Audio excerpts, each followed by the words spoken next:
Good morning, students. I will explain one more important article writing topic. Now, this is a topic that is related with current affairs. And the topic is status of women in free India. Very, very socially relevant topic it is. So, the question goes like this. India is a country which has always respected women. Write an article in 150 to 200 words on status of women in free India. You are Ravi or Reena.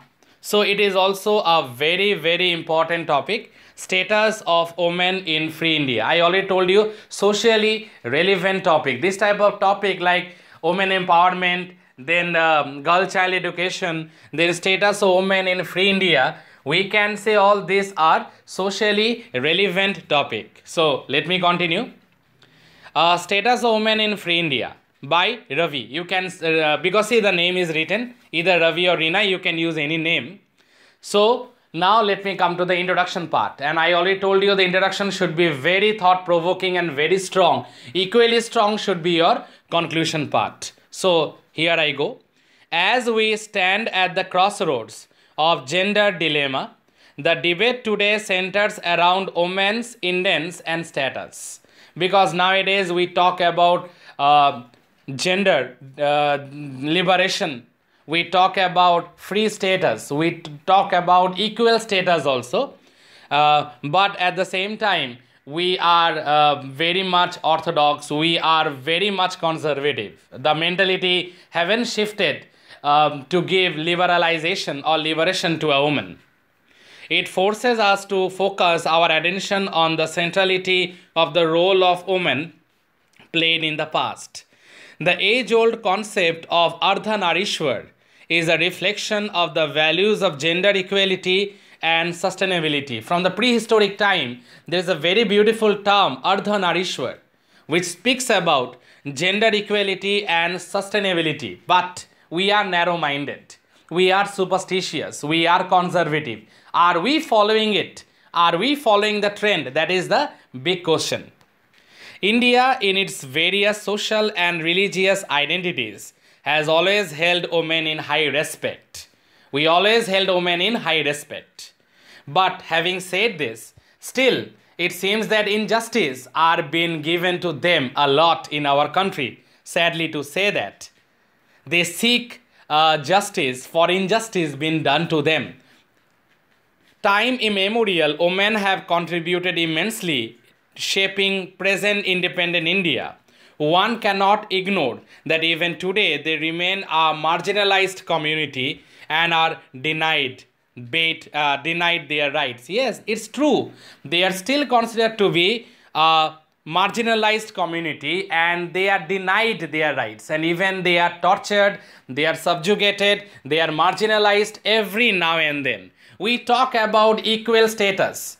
We talk about there is no bias in terms of gender, but ultimately it seems that the women remain a marginalized community and they are denied their human rights, the basic human rights.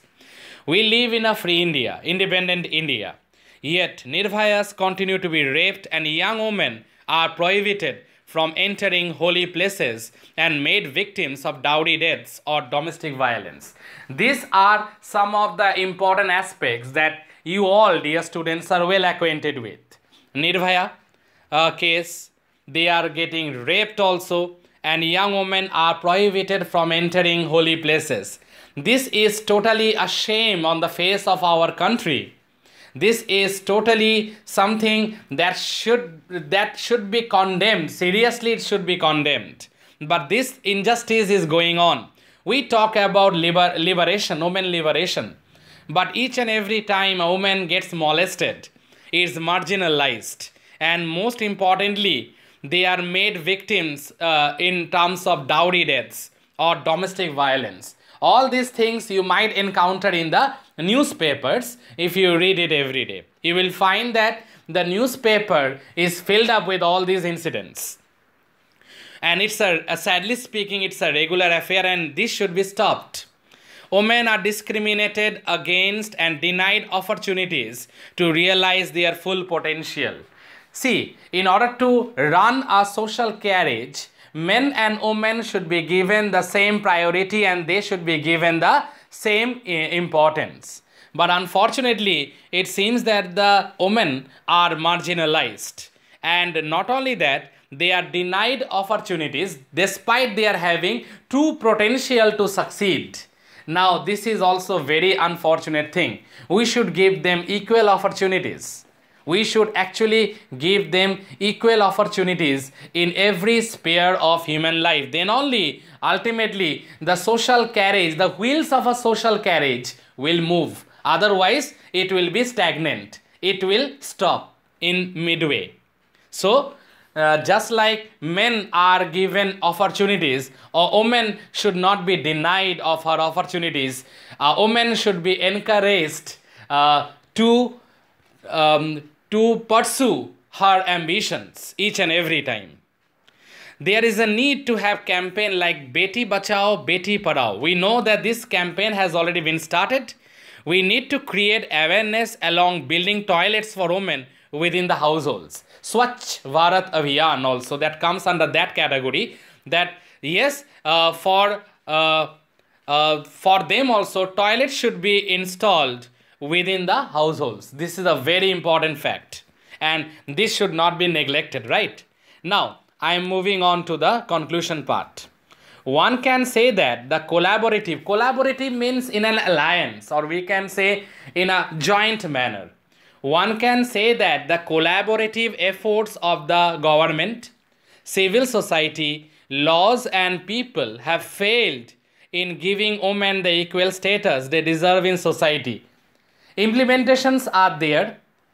Many NGOs, civil society also had worked, but ultimately it seems that despite commendable efforts being made by the civil society, by the people, and also government also had implemented many initiatives for their betterment, but ultimately it seems that still there is a gap, still there is some flaws, still there is some failures in it, because what they deserve is never been given yet. We have to realize that in order to run a social carriage, both a man and a woman should be given equal priority and equal importance. Ultimately, it will lead for the betterment of the society.